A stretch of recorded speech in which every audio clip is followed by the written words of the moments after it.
Okay, everyone, thank you for making our morning session.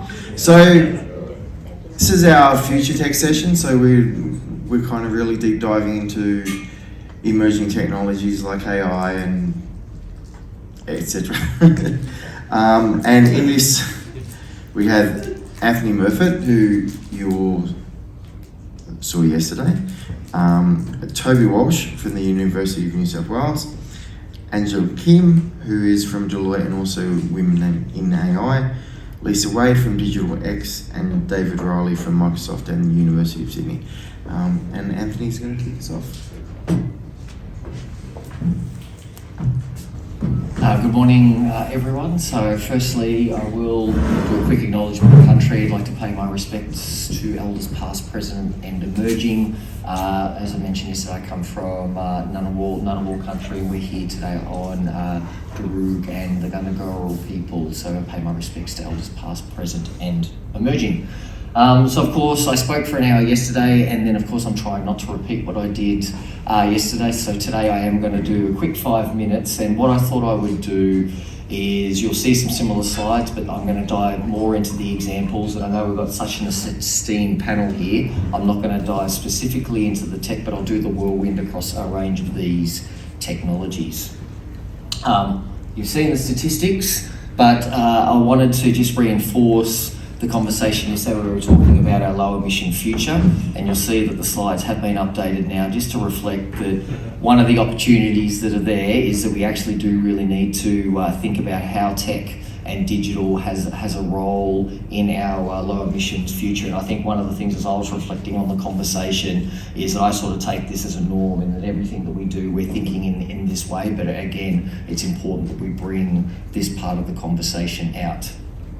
So the technologies today that we'll talk about, we've got people from quantum in AI, and importantly we'll talk about diversity. I spoke about inclusion and diversity yesterday, and this is really a way that Australians can lift up, not only from a skill perspective, but get into the inclusion that we need to do. And as we work through technologies, again, making sure we do it for all Australians and we don't create greater inequality.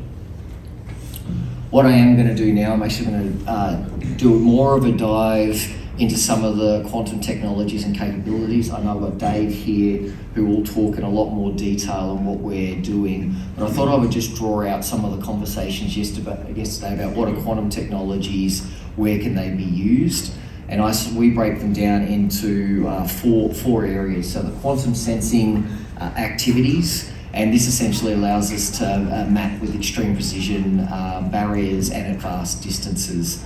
And with the examples, and I'll have an example on the next slide, but what we can start doing with these quantum sensing capabilities is understanding structures and new materials, and in this case, understanding materials around clean technologies, and we can support new ways, new batteries, photovoltaics, understanding how we can charge, how they retrieve and distribute energy. These are all the type of capabilities that are on our horizon and we can think about applying in the future. Quantum encryption, again, providing a more secure way of encrypting signals. I talked about having encryption codes that are unbreakable. The one thing Toby mentioned to me, to give you a good example of what's really important and an opportunity around quantum encryption, is that due to the way that quantum encryption works, is that you can actually tell if someone has read the signal, because essentially the connection between the two ends is broken. So I think that's just one thing to keep in your mind about why we're thinking about quantum capabilities. Dave can probably describe in a lot better detail about the reasons that is, but remember we spoke about yesterday about superposition and entanglement. They're the type of quantum mechanics that we're leveraging, and we're now at a point where we're investigating how we can control those capabilities. Quantum communications, again, mentioned yesterday, this is about faster and more secure communications. We're in the early stages. I mentioned there are countries that are putting satellites up, testing quantum communications and getting relays and transfer of information. And I spent a lot of time yesterday, well not a lot of time, talking about quantum computings, and again, just giving a clean tech field. I spoke about logistics yesterday, but again, if we think about energy grids, transfer of energy, one of the things around optimization that we can look at is how do we look at our energy grid and optimize transmission, particularly when we've got multiple sources, photovoltaic coming in, as well as traditional sources, as well as new sources such as wind and solar. Two examples that I've drawn out here. I spoke about the quantum microscope, not the electron microscope, and the super absorption. It was on my slides yesterday, but again, this is about the next generation of batteries. I spoke about the potential to charge batteries faster and store more information. Artificial intelligence. All I want to talk about examples is quickly spoke about bushfire, but again, we can use AI to reduce waste, about how to manage waste and redistribute it to where it can be used, and importantly, supporting our Indigenous Australians and thinking about how they manage their land. And lastly, again, robotics. I spoke about huge opportunities to transform what we're doing. So I'll leave you with this slide. It is adjusted again, but what are technology's roles in the future? How do we then again balance our economic and strategic interests? How do we support our low emission future? How do we grow things that we need to come back to providing Australians with the way of life that we need? I mentioned skills yesterday. Again, there's a huge role there, and how do we skill the whole population, balancing our risks, and importantly, that I was asked yesterday about critical technologies and what's happening next. If you saw the papers and the media release this morning, there is actually a consultation on the current list of critical technologies that is coming out this week, and the Minister will be here this afternoon, and largely reinforcing how do we engage with the community and support inclusion. So that's my overview. I'm going to hand over to the next speaker. So thank you.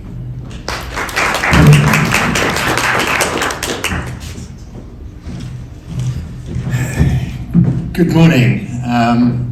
I've spent the last 40 years working in artificial intelligence, so it's wonderful to see it being recognised by government. And it is, I think, the most exciting time to be working in AI of those 40 years, because it's a technology that's starting to leave the laboratory, leave the ivory tower, and have an impact on all of our lives. And with that, I think it behoves us to think very carefully about how to deploy that technology in a responsible way. There's something that concerns me greatly indeed. I've just written a book for the general public, for people like you, entitled Machines Behaving Badly, which is a book full of stories about how it can go wrong. So I'd encourage you to take a look at that. But before I say a few words about, broad words about how it can go wrong and how we should do it responsibly, I do want to raise two things that I think you as journalists should be writing about, which is, whilst it's wonderful to hear positive words about these technologies and about how Australia is going to leverage our technical expertise in these areas to grow our economy and to grow back better from the pandemic. There's two things I think that we need to worry about. One is, are we making enough of investment? So far, Australia's announced that it's going to spend $124 million around AI. I just compare that against, I don't know, pick a country around, pick the United Kingdom. They've announced that they're going to spend £2 billion, which is 25 times at least 25 times what Australia's spending, and they only have, 3 times the population. So I wonder if we really are going to compete, if we're not going to be putting down as big an investment. And the second one, much more parochial thing, which is we talk incessantly about skills, and alongside money, skills is really the biggest barrier to adoption, that there are so few people with appropriate skills. And we're going to have to grow those skills ourselves, and it's, I see today our enrollments in computer science this year are 25% higher than they were last year. So we're working on that pipeline, but that's going to take time. We're not going to solve that skills gap, the 100,000 plus jobs that are vacant today, by letting people enter university today. They're not going to come out to 4 years' time. And we're going to have to go back to what we always done, and what has always actually made Australia such a great, diverse place, which is allow people to come here. And our visa system is still broken. I have a PhD student who's been waiting more than a year to come onshore here. I just can't understand how we can't get beyond the short-sighted politics and xenophobia around visas to realise that these people are a great asset. As an example, I was thinking back through my PhD students. I've had a dozen PhD students in the last couple of years, and several of them have started up companies. And if I added up the dollar value of those companies, it's in the hundreds of millions of dollars. So it seems to me like it's a no-brainer to have these highly skilled people come here who generate wealth, who add greatly to our communities, and how it can take more than a year to give one of these people a visa, I just cannot understand. So I think you should, and I'm not the only one. Listen to any tech startup, and they'll complain about how difficult it is to bring people into the country. People will be our greatest asset, and we've always embraced people coming from afar. I'm someone who came from afar as well. So I think we really have to somehow work out how we can solve that problem, and you should be helping us lobby for that. Okay, so I'm going to just say a couple of quick words about how we deploy AI responsibly. And Anthony's slide actually earlier, yesterday, actually covered, I think, three of the issues that really should be front and center. Indeed, there are 3 chapters of my new book. One is fairness, one is privacy, and one is autonomy. So fundamental issues get raised about fairness when we start trying to get decisions handed over to algorithms. Fundamental issues around privacy get raised because we can do things at speed, scale, and cost that we couldn't do before, that allow us potentially to invade people's privacy. And then finally, and this is the one thing that is new about AI. I always think there's a lot of discussion about how what's the ethics that we need to do. Well, actually, this isn't the first technology that's touched our lives. Many technologies have touched our lives, and most of the questions that you should be asking are the same questions you asked about any technology. When we invented the microwave, when we invented, when we started to use electricity, the same questions we ask about any technology are the ones you should have asked about AI. But there's one fundamental new ingredient, one thing that we've never done before with the technology, which is we've actually had an ability for machines to make decisions largely independently of us. That's the autonomy. Which is why you have all these interesting discussions around autonomous cars, trolley problems and things like this. And also, again, why I've been very passionate in the debate around autonomous weapons. That you are starting to give decisions to machines, and those decisions might have life or death consequences. And that is something new. We've never had a technology before that could go off and make decisions largely without our oversight, and raises fundamental issues around accountability. And so there are, but apart from that, there's a lot of what I call, and it's one of my favourite phrases from the last couple of years, ethics washing. The people are pretending there's something new going on here, and indeed it's typically the sorts of questions you should have asked about, is this fundamentally fair? Should we actually be doing this in the first place? All questions that we ask about any technology. So most of the time I think we should be just asking those old questions and not thinking that there's some magic that there is here, apart from that one issue around autonomy. So I'm going to end there, and I'd encourage you to take a look at my book.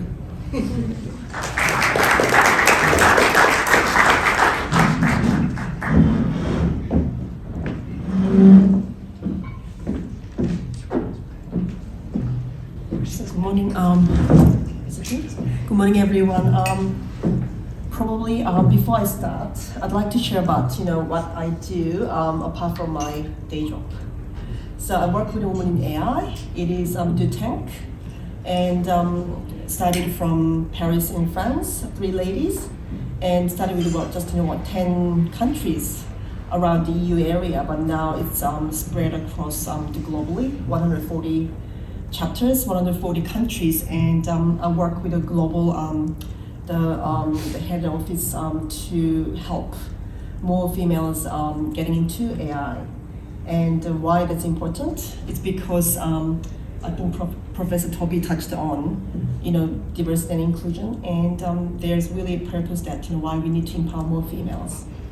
And it's been a really great journey in terms of how we are getting a lot of support, and also the recent the story I'd like to share quickly is just before COVID, we worked with lower socioeconomic high school, the year 10 students who didn't actually have any experience coding, and the parents are really all 100% migrants, and they have to really help family matters, but they're good at STEM. So we partnered with IAG and Macquarie Group, and we brought the students AI camp during school holiday, and the girls day one saying, "What is AI? And what is coding?" And then day 4, they were able to do a bit of coding, and during the workshop, they learned about, this is something very relevant to us. So they did coding camp with us for 3 years, and this year, International Women's Day, March, I got the invitation from the UNSW, the School of Women in Engineering, and 3 women gathered, and they said, Angela, 10 of us learned from AI camp, from Women in AI, and we all decided to do engineering because they see the value in it.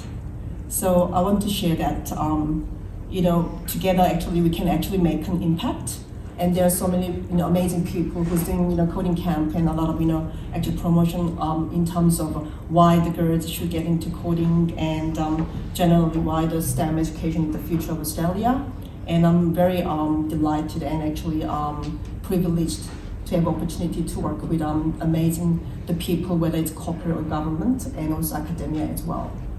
So also today I'd like to touch on about data sharing made easy. So I'm a data scientist, and I was very, very lucky to have great teachers and professors and work colleagues who actually helped me to be where I am.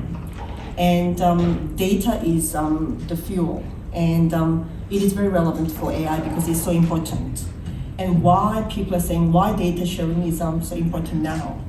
It is because it's been discussed past 5-10 years. We need to share data, we need to leverage data, whether it's industry partners or whether it's government. But actually, it is really the right time that actually we can do it, because there's advanced technology really enables that we can do it, and we can share the data, and actually we can monetize data asset, and we can take it to actually serve our community and citizens and business.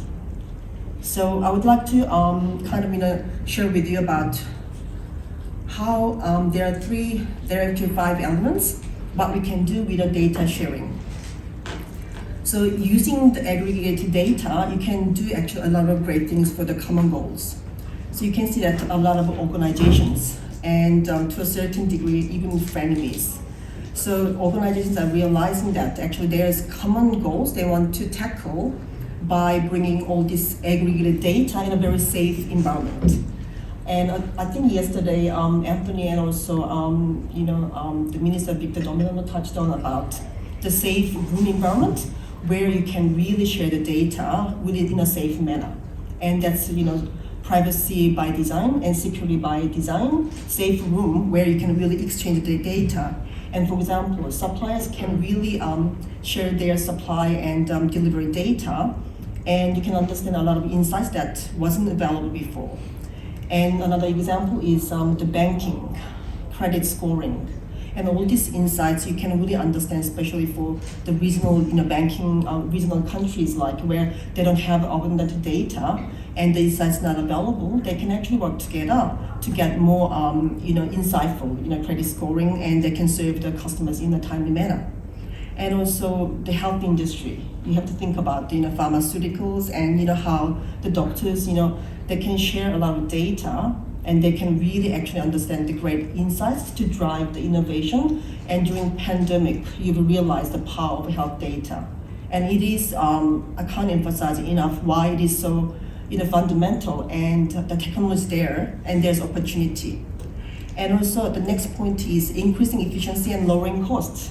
So you can think about easy access to anonymized and curated data feeds. So you can see that a lot of opportunity to actually decrease the cost and increasing the productivity, and also you have to emphasize about the broadening your research. So researchers and academics there's heaps of amazing opportunity. You can really safely really share the all the stage of findings, and without compromising that actually data their competitive advantages. So huge opportunity to sharing data in a safe manner, and also securing intellectual properties. So AI trained data model can actually allow you to actually secure the environment, and you can actually exchange the model, which normally will be outsourced. Hard to outsource because you are worried about intellectual property. Now it can be safely outsourced. And the last point is encrypting data in motion, which means you can safely exchange and without worrying about compromising, because without encryption keys, you can still actually run the algorithm over it. So there are some for information, fully homomorphic encryption is the kind of area you'd like to really focus, because that will really give you benefit of data sharing. And also there are a few other the techniques available, but I'd like to share about why data sharing made it easy, and that's where the area actually we can take the most opportunity in this era of data and AI. Thank you.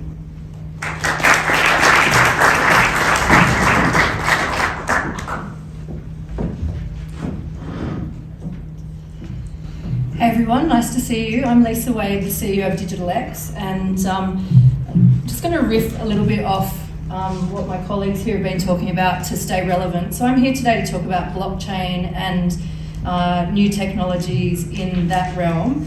The way I describe DigitalX is as a tech fin company. We are the only Australian listed company to have Bitcoin on our balance sheet, and we run a crypto fund, so happy to answer any questions about that. For today, what I thought I'd talk to you about is what I see as the greatest economic opportunity of our generation, which is the transition to Web3. And so to do that, I probably have to unpack what Web3 is, because I do appreciate it's a new concept.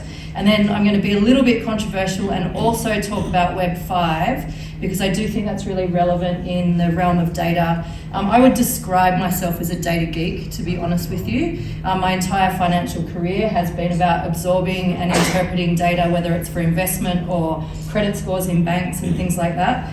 And when we talk about Web3, what I'm talking about is a really simple way of describing it is Web 1 was when we used to just message each other and have chats online.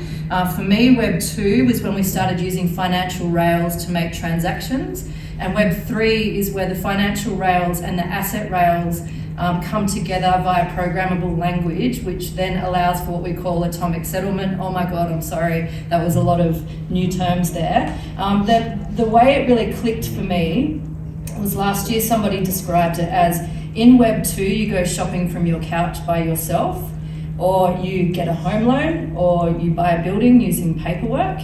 In Web 3, you meet somebody in the metaverse, and the asset and the financial transactions settle at the same time with a completely different layer of risk, which is how I became fascinated by it, because all of the financial data that's embedded in that transaction is encrypted, and the settlement happens atomically, which means the asset and the cash is settled at the same time. Now, I appreciate there's a lot there, and in the context of what we're talking about here of inclusion and the environment and how we really position Australia to lead that, there's two aspects to this that I think are most important. That is, Web3 is the rebuilding of financial rails. We are completely rebuilding finance, and the way I say it is we're rebuilding finance from the good up.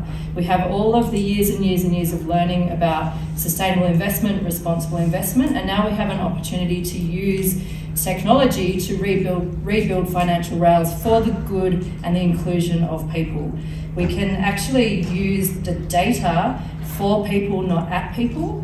And for that, I want to get to the super geeky part, which is Web 5, and some technologies called ZK rollups and some really interesting things that are happening. Now, the people are on the fence about Web 5, but I'm into it hook, line, and sinker. And whether it's buzzword bingo or just a definition, as a data geek, the reason why I'm so passionate about it is it's Web 2 plus Web 3.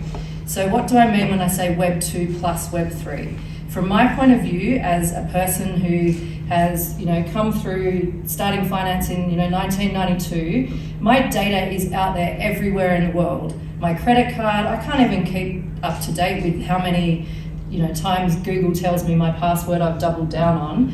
In Web 5, what we're talking about is people taking back their own personal data and allowing people into their ecosystem and owning that data on the other side. So for me, it's a complete inversion of my personal data equation, which I believe facilitates more equality, more inclusion, better credit scores, and better financial rails, simply because as a human in Web 5, I will be able to invite people into my ecosystem. Today, if I want to go shopping online, I have to give somebody my credit card details, I have to give them my address. Web 5 is all about me ring-fencing my data, my human that's in Web 3, and then inviting people into that. So rather than me downloading the app on my phone, I invite that app into my ecosystem, which gives me that data privacy.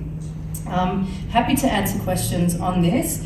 And I just wanted to touch on the environment to sort of round this out, because there's been a lot of criticism about the carbon emissions of blockchain and the overall emissions of technology, full stop. And I started, the last 15 years of my career have been in responsible investment, and many people ask me how I could take a role like I have at DigitalX. And from my point of view, things like the tokenization of carbon and the reduction of emissions via using renewable energy in these technologies, as well as bringing in technology efficiencies to rebuild the new financial rails in alignment to the environment, is hugely important and incredibly possible. And then we get down to investment. How can Australia lead the world in investing in this space? It can't just happen from little companies like ours. It has to come from large institutions. It has to come from understanding that there needs to be a complete level up in how we see the world and how we see Australia, and how we bring Australia into the centre of the conversation. Now, just to land the plane, as an LGBTI human and a CEO of a listed Australian company who happens to be female, when we talk about inclusion, we need to think about equality. We are all equal. Now, Rachel Slade, who's the 2IC, I would say, of National Australia Bank, that might be controversial, but she said something to me last year which absolutely changed my life. We are all equal, we are just doing different jobs. So when we talk about inclusion, can we please level up the conversation? It's not about gender equality, it's about complete equality for all of us. Happy to answer questions later, that's my time. Thank you, everybody.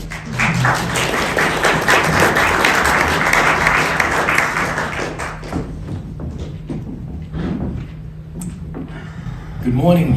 It's a little early still, I think, for quantum physics. I understand a few drinks may have been had last night by a few as well, so I apologise to now for you to have to face quantum physics, but hopefully I can unpack some of the techno jargon, I think, that is always there around stories related to quantum computing.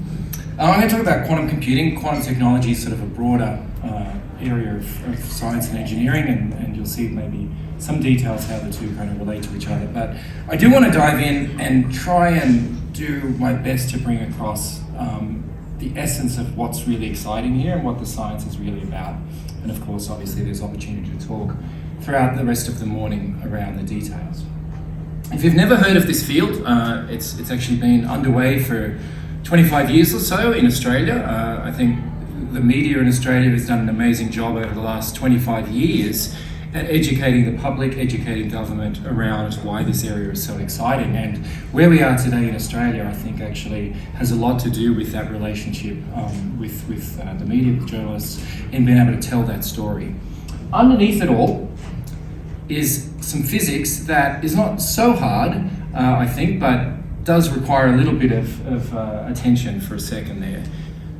Waves. Sound travels as waves. I think that's pretty well known. My voice is creating fluctuations in the pressure of air between my vocal cords in your ear. And light also travels as waves. Different wavelengths of light, different frequencies of light, that is, lead to different colours. Light also has an alter ego. It also shows up not just as a wave, but as a particle or a clump or a quanta or a packet of energy, a sudden arrival of energy. And that dual aspect of light being sometimes showing up looking like it's a wave, it has the physics of a wave, but sometimes also shows up looking like a particle or a clump of something, led to the birth of quantum mechanics in a lot of ways. Matter, the stuff we're made out of, the pen you're holding, the table, feels very much like particles. I don't think of matter as a wave. And so immediately you see there's some funny asymmetry here between light and matter. This guy, who has, I don't know, an interesting name, I don't know whether his parents were a bit indecisive at birth or what the story was there, but around about 100 years ago, almost to the day, this guy was a student in France, and he was not a good student, and he was about to get kicked out by his supervisor. And he hadn't done anything for a few years, so his supervisor said to him, right, time to write up your thesis. You have 2 months. And by the way, you can see him as the door's shutting, by the way, your thesis will be examined by Einstein. So poor Reilly gets home and says, what am I going to do? What's Einstein done? Well, I'll see if I can get in the head of Einstein, maybe I'll do something he'll like. So he reads about Einstein and recognises that Einstein has recently been able to describe mathematically the relationship between, or the symmetry of nature between light being a particle and a wave, that alter ego sometimes showing up with wave-like character, sometimes showing up as a particle. De Broglie noticed that light had this sort of symmetry about it and wondered whether matter, which we think of course, as a particle, could it be that nature is symmetric and matter also shows up as a wave? So he wrote a thesis and put that idea out there, very unusual in physics to suggest these kinds of things. Here's the thesis report from Einstein. One line, very efficient. He's lifted a corner of the veil that shrouds the old one. PhD, 1924. Experimentally demonstrated in 1927 that indeed matter has a wave-like character, and Nobel Prize in Physics in 1929. What on earth does it mean that matter has a wave-like character? That's the mind-bending part of quantum computing, and it really relates to many aspects of quantum mechanics. Here's an example. What you're looking at are the electrons inside a hydrogen atom. This is a computer simulation, but if you could visualize how an electron would look in a hydrogen atom, it looks a bit like this. The bright areas, the kind of lobes that are white there, that's where if you were to measure, you would find an electron most of the time. The darker regions, that's where you won't find an electron. It's a little bit like the nodes, anti-nodes of a drum. If you hit a drum, if you're able to look at in slow motion, you'd see the drum moving up and down in certain places, other places it doesn't move. That wave-like character, this is an electron exhibiting that wave-like character.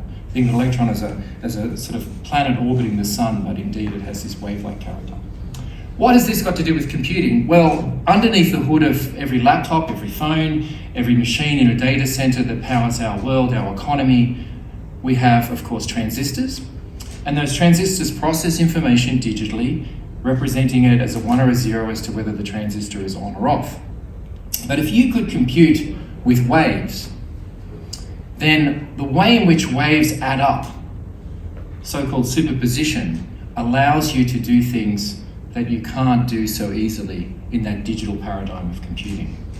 So what I'm showing here is the addition of just 2 waves, constructive interference or destructive interference, you'll see. And it turns out that if you're very clever, you can write an algorithm where now the waves of electrons, for instance, or other fundamental particles, sum up, constructively interfere to give you the correct answer you're looking for, and all of the wrong answers cancel one another out. So really encoding information in that wave-like character of quantum mechanics. And if you do that, for certain types of problems, and that's a very key message, certain types of problems, it turns out that quantum approach to computing is much more efficient than the way in which we compute digitally or classically today. One last thing, I'm nearly out of time. Doesn't stop at interference. I think we have an intuition around this idea of wave mechanics, but quantum mechanics brings yet another mind-bending, counterintuitive, something that an area I can't really give you an analogy to, quantum entanglement. These are correlations between quantum objects, a measurement of one, instantaneously affecting the measurement outcome of the other one. Imagine writing a story where the headline tomorrow is Australian scientists discover voodoo. Imagine if it was true. Imagine you get a doll, you put a pin in it and someone feels a pain. Imagine if that was actually real physics. What would we do with it? What technology would emerge? So we stand today, and I'd love to tell you more in detail, but at a very interesting point in time where we're seeing, just like in the Industrial Revolution, the physics of thermodynamics turn into machines, steam engines and so on. We've seen the equations of Maxwell turn into electromagnetism, radio, the telegraph, television, the internet and so on. And right now, in the years that we're alive today, we're watching new physics, yet to be tapped for technology, start to emerge into basic experiments. And I think over the next decade, 2 decades, you're going to see that new physics lead to totally revolutionary new technology. And Australia is at the centre of that whole endeavour to bring alive this new physics that we haven't yet tapped. Thanks.